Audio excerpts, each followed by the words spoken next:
Hello student, e learning class में आपका स्वागत है। आज हम कर रहे हैं 12th हिस्ट्री का 10th चैप्टर का नेक्स्ट पार्ट, जिसका मुख्य टॉपिक है पहाड़ियाँ के जीवन के बारे में, कि पहाड़ियाँ लोग कौन थे, उनके जीवन के बारे में चर्चा करेंगे। तो इसमें पहाड़ियों की बात करें तो पहाड़ियाँ लोग उन्हें कहा जाता है जो राजमहल की पहाड़ियों के इर्द गिर्द जंगलों में निवास करते थे और जिनके बारे में 19वीं शताब्दी के आरंभिक वर्षों में फ्रांसीसी बुकानन के द्वारा राजमहल की पहाड़ियों में रहने वाले पहाड़ी लोगों के बारे में वर्णन किया गया है। ये लोग वो लोग थे जो मुख्य रूप से कृषि और प्रकृति पर निर्भर थे। इनके द्वारा झूम खेती की जाती थी। ये स्थान बदल बदल करके कृषि करते थे और विभिन्न प्रकार की फसलों का उत्पादन करते थे।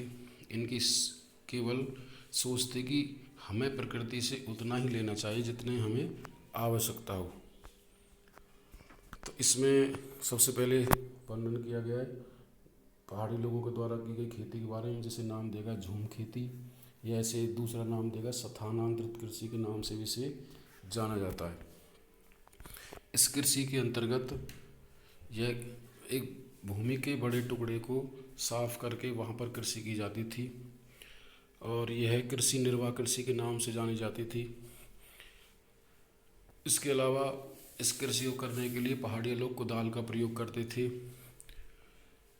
जिस क्षेत्र पर फसलें उगाई जाती थी उस क्षेत्र पर वो 2 या 3 बार फसलें लेते थे। उसके बाद उसे छोड़ करके दूसरे स्थान पर चले जाते थे और फिर वहाँ पर ऐसी यही प्रक्रिया दोहराई जाती थी। फिर वहाँ पर फसलें पैदा की जाती थी और उसके बाद 2-3 साल होने के बाद फिर उस ज़मीन को भी छोड़ करके वो चले जाते थे।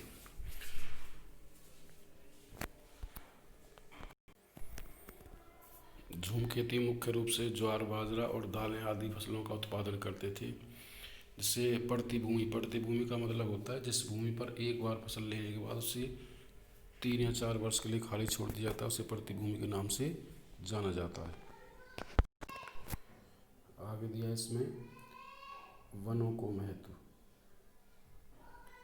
कि पहाड़िया जो लोग थे वो वनों को विशेष महत्व देते थे और क्योंकि उनका जीवन इन पेड़ पौधों पर ही निर्भर था। इसके अलावा वो इन्हीं पेड़ पौधों में झोंपड़ियाँ बना करके अपना निवास करते थे। प्रकृति से विभिन्न प्रकार के फल और फूलों का वो खाने में प्रयोग करते थे। इसके अलावा रेशम के कोया और काठ कोयला के लिए लकड़ियों को इकट्ठा किया जाता था। छोटे छोटे पेड़ पौधों को वो चारे के लिए, पशुओं के चारे के लिए इस्तेमाल करते थे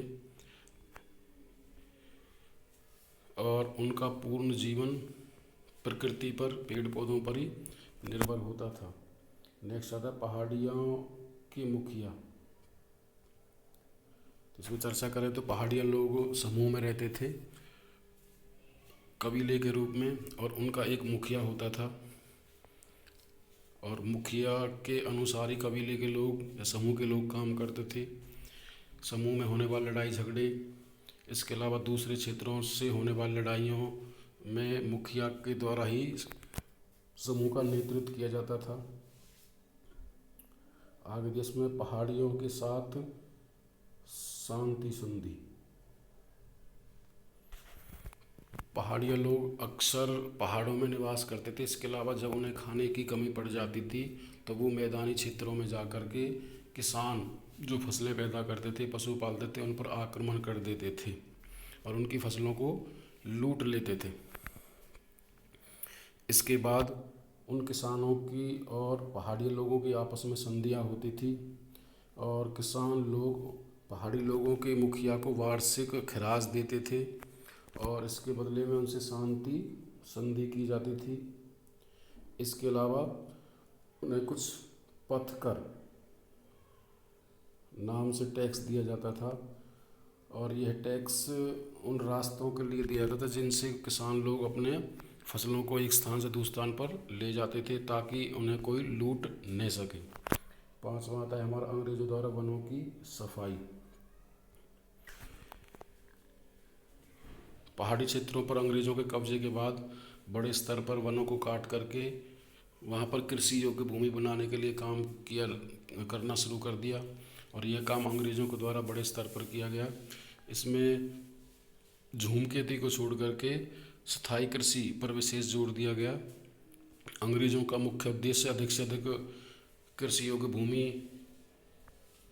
को बढ़ाना था और जिससे ज़्यादा से ज़्यादा फसलें उगाना और ज़्यादा से ज़्यादा अंग्रेज़ों को टैक्स मिल सके।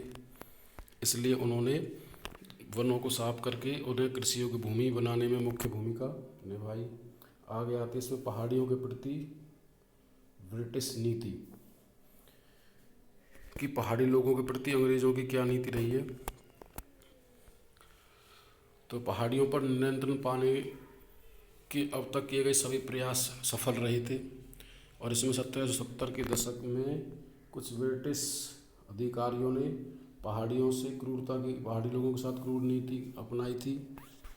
उन्हें मौत के घाट उतार दिया गया था।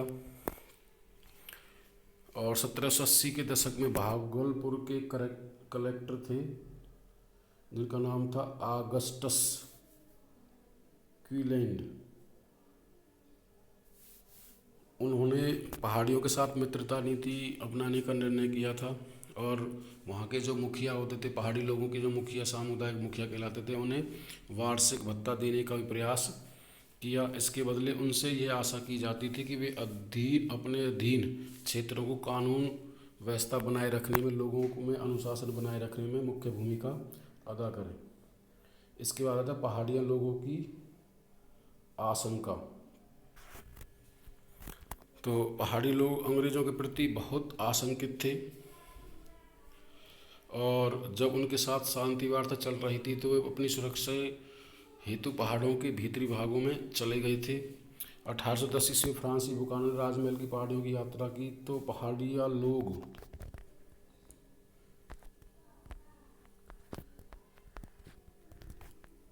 उसे संदेह और विश्वास की दृष्टि से देखते थे। वे जानते थे कि अंग्रेज़ों द्वारा उनके प्रदेश में की जाने वाली घुसपैठ का परिणाम क्या होगा। उन्हें ऐसा प्रतीत होता था कि प्रत्येक गोरा पहाड़िया लोगों की ज़मीन पर, जो प्राकृतिक ज़मीन थी, उस पर अपना अधिकार जमाना चाहता है। और लास्ट में आता है इसमें हमारा संथालों का आगमन। संथालों के आगमन लगभग 1800 ईस्वी में संथाल लोगों को आगमन पहाड़ियों के लिए एक नए खतरे का संकेत था। संथाल वो लोग जो बाहरी लोग थे, जिन्हें पहाड़िया लोग दीकू कहकर पुकारते थे और उन्हें अंग्रेज़ों के द्वारा इन पहाड़ी क्षेत्रों में ला करके बसाया गया था। अंग्रेज़ों का केवल एक उद्देश्य था, पेड़ों को काट करके कृषि योग्य भूमि बनाना, और इस काम को करने में पहाड़िया लोग माहिर थे। पहाड़ी लोगों के खेती करने के जो तरीके झूम खेती थी, जो वो कुदाल का प्रयोग करते थे। इसके अलावा जो संथाल लोग थे, उनका मुख्य उद्देश्य ज़्यादा से ज़्यादा पेड़ों को काट करके कृषि योग्य भूमि बनाना था और वो इस कुदाल के अलावा हल का प्रयोग करते थे। आगे से आता संथाल। संथाल जैसा कि हम पहले चर्चा कर चुके हैं कि 1810 के ईस्वी के अंत में फ्रांसीसी बुकानन गंजूरिया पहाड़ी क्षेत्रों में राजमहल की श्रृंखला में गए थे और वहाँ पर उन्होंने वहाँ के भूदृश्य को देखकर वो अचंभित रह गए कि उस भू क्षेत्र पर संथाल लोग निवास करते थे और संथाल लोगों के द्वारा उस भू क्षेत्र को एक साभी पेड़ों को काट करके उस पर बड़े स्तर पर कृषि की जाने लगी थी। विभिन्न प्रकार की फसलों का उत्पादन होने लगा था, जिसे देख करके बुकानन चकित रह गया था। तो संथाल वहाँ कैसे पहुँचे? तो संथाल लोग राजमहल की पहाड़ियों में रहते थे और 1780 के दशक में बंगाल आने लगे थे। बंगाल के जमींदारों ने खेती के लिए नई भूमि तैयार करने और खेती का विस्तार करने के कारण उन्हें भाड़े पर ज़मीन उपलब्ध कराते थे। ब्रिटिश अधिकारी जंगल महल में उन्हें बसने के लिए निमंत्रण देते थे और जो हल का प्रयोग करके उस भूमि को ज़्यादा से ज़्यादा कृषि भूमि में परिवर्तन कर सकें। उसके बाद दामिन पिको की स्थापना। दामिनी को ब्रिटिश अधिकारियों के अनुरोध पर संथालों ने राजमहल की तलहटी में बसना स्वीकार कर लिया और उन्होंने 1832 ईस्वी में संथालों का अधीन एक बहुत बड़े प्रदेश पर अपना अधिकार कर लिया था, जिसे दामनिको के नाम से जाना जाता है। वह भूक्षेत्र जहाँ पर पहाड़ियाँ लोगों को ला करके बसाया गया, लोगों को बसाया था या संथाल लोगों को ला करके बसाया गया था, उसे हम दामनिको के नाम से जानते हैं। यह भूक्षेत्र कृषि के लिए उपजाऊ था। इसके अलावा इसके बारे में हम चर्चा करें तो दामनिको की स्थापना के बाद संथालों की बस्तियां बहुत तेज़ी से बढ़ रही थी। संथालों के गांव की संख्या जो 1838 में 40 थी, वो 1851 बढ़कर के 1473 हो गई। इसके अलावा इस समय के दौरान संथालों की संख्या 3000 थी, जो आगे चल करके 82,000 पहुँच गई थी। तो बड़ी तेज़ी के साथ संथालों को राजमहल की पहाड़ियों में ला करके बसाया गया था दामनिको क्षेत्र में। अगले आते हमारे पहाड़िया लोगों का प्रतिरोध। वह भूमि जो प्राकृतिक जिस पर पहाड़िया लोग निवास करते थे और वो मुख्य रूप से प्रकृति पर निर्भर थे, जितना उन्हें आवश्यकता होती थी वो उतना ही लेते थे। इसके अलावा अंग्रेज़ों के द्वारा संथालों को वहाँ ला करके बसाया गया। संथाल लोग बड़े स्तर पर पेड़ों को काटने लगे और हल के द्वारा स्थायी कृषि करने लगे, जिसके कारण पहाड़ी लोगों में संथालों के प्रति विद्रोह की भावना पैदा हुई। आ गया था इसमें संथाल विद्रोह। संथाल विद्रोह धीरे धीरे परिस्थितियाँ बदलती चली गई। जिस भूमि को संथालों ने अपनी मेहनत से खेती योग्य बनाया था, उनके मालिक जमींदारों को बना दिया गया। जमींदार लोग संथाल लोगों पर अत्याचार करने लगे और उनसे अधिक मात्रा में भूराजस्व वसूल किया जाने लगा। संथाल लोग इन जमींदारों को दीकू या बाहरी लोग कह करके पुकारते थे। इसके अलावा उनमें आपस में टकराव शुरू होना जारी रहा। कुछ लोग जिन्हें साहूकार नाम दिया गया था, वो लोग इन संथालों को कर्ज पर पैसा देने लगे और एक बार जो भी संथाल इन साहूकारों से पैसा ले लेता था तो वह उनके चंगुल में फंस जाता था। हार परेशान होकर के लगभग 60,000 संथालों ने सीधू माझी और कानू माझी के नेतृत्व में 7 जुलाई